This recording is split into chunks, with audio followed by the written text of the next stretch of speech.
जय हिंद विद्यार्थियों। आज हम लोग कक्षा 12 के भौतिक विज्ञान के एक महत्वपूर्ण टॉपिक जिसका नाम है गॉस का अनुप्रयोग, उसके बारे में हम एक सीधे लंबे चालक तार के द्वारा हम विद्युत क्षेत्र की तीव्रता ज्ञात करेंगे। विद्यार्थियों, हमने यहाँ पर प्रश्न लिख दिया है कि अनंत लंबाई के सीधे आवेशित तार के कारण विद्युत क्षेत्र की तीव्रता ज्ञात कीजिए।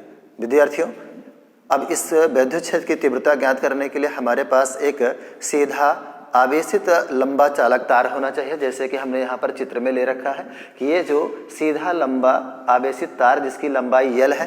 अब हमने ये एक आवेशित चालक तार ले रखा है और इस चालक तार के चारों तरफ हमने एक L लंबाई और R त्रिज्या वाले एक बेलन की कल्पना कर रखा है। क्यों? क्योंकि जो गॉस का अनुप्रयोग है वो किसी भी बंद परिपथ के लिए ही, बंद पृष्ठ के लिए ही प्रयोग किया जाता है। इसीलिए हम इस चालक तार के चारों तरफ एक बंद पृष्ठ की कल्पना कर लिए हैं जो कि बेलनाकार है। इसीलिए विद्यार्थियों, हमने यहाँ पर लिख दिया है कि माना अनंत लंबाई का एक सीधा आवेशित तार जो कि L लंबा मीटर है, L है, और उस पर एक समान रैखिक आवेश घनत्व। विद्यार्थियों, जब किसी भी सीधे लंबे चालक तार पर हम आवेश प्रवाहित करते हैं तो उस पर एक रैखिक आवेश घनत्व उत्पन्न हो जाता है, जिसे हम उसे लैम्बडा से निरूपित करते हैं। यानी कि किसी भी चालक तार पर जो उपस्थित आवेश होता है वह लंबाई के अनुपात के बराबर होता है, इसलिए उसे हम लैम्बडा से निरूपित करते हैं। इसलिए इसका जो मान हो जाएगा वो लैम्बडा बराबर Q/L होता है। अब लैम्बडा बराबर Q/L होता है। यदि इसका हम क्रॉस गुणा कर देंगे तो यहाँ से ये Q और लैम्बडा का गुणा L में कर देंगे तो ये हो जाएगा लैम्बडा L, और इसको हम समीकरण 1 मानते हुए छोड़ देते हैं। इस तरह से विद्यार्थियों, किसी भी चालक तार पर यानी प्रति एकांक लंबाई पर उपस्थित आवेश के मान को ही हम रैखीय आवेश घनत्व कहते हैं। रैखीय आवेश घनत्व को हम लैम्बडा से निरूपित करते हैं, इसलिए लैम्बडा बराबर हो जाता है Q/L। अब Q को अगर हम 1 से गुणा करा देंगे तो Q1 की Q यानी लैम्बडा का L में गुणा कराएंगे तो लैम्बडा L, ये समीकरण 1 बन जाता है। अब क्योंकि हमने यहाँ पर मान रखा है चालक तार के चारों ओर L लंबाई व R त्रिज्या का त्रिज्या लेकर एक बेलन की कल्पना करते हैं। हमने एक बेलन की कल्पना कर दी जिसमें 3 पृष्ठ का निर्माण होता है। जैसे ही हम किसी भी चालक तार के चारों तरफ एक बेलन का निर्माण करेंगे उसमें एक 3 पृष्ठ का निर्माण होने वाला है। पहला पृष्ठ जो होने वाला है वह एक पृष्ठ हमारा ये समतल वृत्तीय पृष्ठ हो जाएगा, और दूसरा नीचे भी समतल वृत्तीय पृष्ठ हो जाएगा, और एक हो जाएगा वक्र पृष्ठीय क्षेत्र यानी तल का निर्माण होता है। यानी कि 3 पृष्ठ का निर्माण होता है। पहला पृष्ठ जो होगा वो हो जाएगा समतल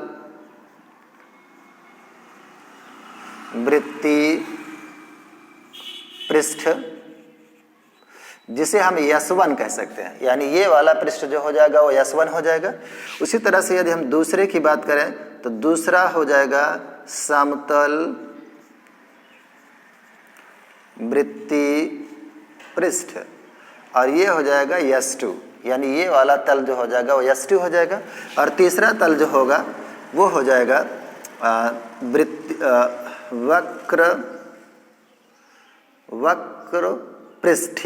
वक्र पृष्ठ तल, जिसे हम S3 कहेंगे। यानी ये विद्यार्थियों, जो हमारे पास ये वक्र पृष्ठ है वो S3 हो जाएगा। इस तरह से 3 तरह का तल का निर्माण होता है। विद्यार्थियों, इसमें आपको समझना है कि जैसे ही कोई आवेशित चालक तार होता है उसमें वैद्युत बल रेखाएं निकलने लगती हैं, और वैद्युत बल रेखाओं के कारण वैद्युत क्षेत्र की तीव्रता उत्पन्न होती है। वैद्युत क्षेत्र की तीव्रता यदि इस चालक तार के लंबवत जा रही होंगी तो यहाँ पर 90 डिग्री का कोण होगा। इसी तरह से यदि विद्यार्थियों इस पर भी वैद्युत क्षेत्र की तीव्रता लंबवत जा रही होंगी तो यहाँ पर 90 डिग्री का कोण होगा। इसी तरह से हम इसके पृष्ठ पर एक अल्पांश बिंदु ds मान लेते हैं, और ds के समांतर भी वैद्युत क्षेत्र की जो तीव्रता जाएगी वह इस ds और वैद्युत क्षेत्र की तीव्रता दोनों एक ही दिशा में जा रही होंगी, इसलिए यहाँ पर जो थीटा का मान होगा वह 0 अंश का होगा।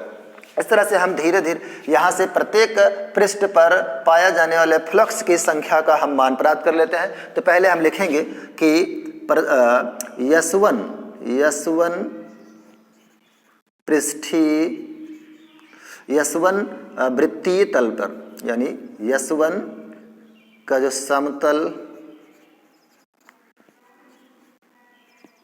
वृत्तीय पृष्ठ से गुजरने वाला फ्लक्स, पृष्ठ से गुजरने वाला जो फ्लक्स होगा, गुजरने वाला फ्लक्स यानी फाई ई बराबर जो हो जाएगा वो होता है E into D S cos theta, क्योंकि विद्यार्थी यहाँ पर लंबवत गुजर रहा है और लंबवत का मतलब 90 डिग्री का हो रहा है और 90 डिग्री का मतलब होता है कि यदि हम थीटा का मान 90 अंश रखेंगे तो यहाँ पर क्योंकि 90 अंश का मान हो रहा है तो इसलिए इस जगह पे हम क्या रख लेंगे, थीटा का मान 90 डिग्री रख लेंगे, यानी फाई ई बराबर ई इंटू डी एस और कॉस थीटा की जगह पे यदि हम डी एस और फिर कॉस 90 डिग्री का रख लेंगे तो 90 डिग्री का जैसे ही मान रखेंगे, क्योंकि 90 डिग्री का मान शून्य होता है, इसलिए फ्लक्स यानी फाई ई बराबर हो जाएगा ई इंटू डी एस और यहाँ पे कॉस 0 अंश, और 0 अंश का जैसे ही गुणा कराएंगे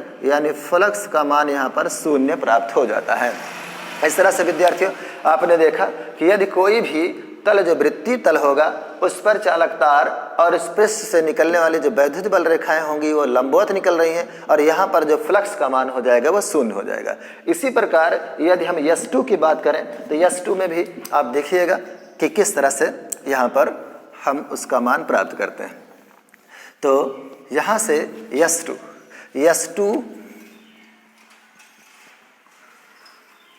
तल पर गुजरने वाला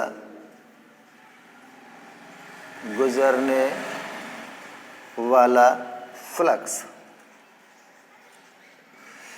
का मान यहाँ बराबर फाई ई बराबर हो जाएगा यहाँ पर भी E D S cos theta, क्योंकि यहाँ पर भी 90 अंश का कोण बना रहा है इसलिए यहाँ पर भी थीटा का मान जो हो जाएगा वो 90 डिग्री हो जाएगा, इसलिए यहाँ पर फाई ई बराबर E D S cos 90 degree, 90 degree का मान शून्य होता है इसलिए फाई ई बराबर ई डी एस गुणे शून्य और इसलिए फाई ई बराबर यहाँ पर भी शून्य प्राप्त हो जाएगा। तो विद्यार्थियों किसी भी चालक तार के चारों तरफ बने हुए बेलन के लंबवत में चाहे वो S1 सिरा हो या S2 सिरा हो, दोनों सिरा पर जो फ्लक्स का मान होता है वह शून्य होता है। अब विद्यार्थियों हम इसके वक्रपृष्ठीय तल पर देखते हैं कि किस तरह से यहाँ पर फ्लक्स का मान प्राप्त किया जाता है। तो इसके लिए विद्यार्थियों यहाँ पर हम लिखेंगे कि S3 पृष्ठ पर, या यहाँ पे लिख दीजिए S3 वक्र पृष्ठ पर गुजरने वाला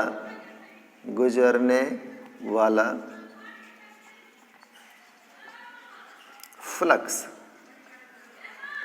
बराबर यहाँ पर फाई ई बराबर हो जाएगा, फाई ई बराबर E into D S cos theta, क्योंकि विद्यार्थियों यहाँ पर हमने अल्पांश के लिए ले रखा है इसलिए यहाँ पर हम ds की वैल्यू रखेंगे और फिर अल्पांश में जो हमारा ds की वैल्यू है वो ds जो है वो और वैद्युत क्षेत्र की तीव्रता जो है वो दोनों एक दूसरे के समांतर जा रहे हैं, इसलिए यहाँ पर समांतर की दशा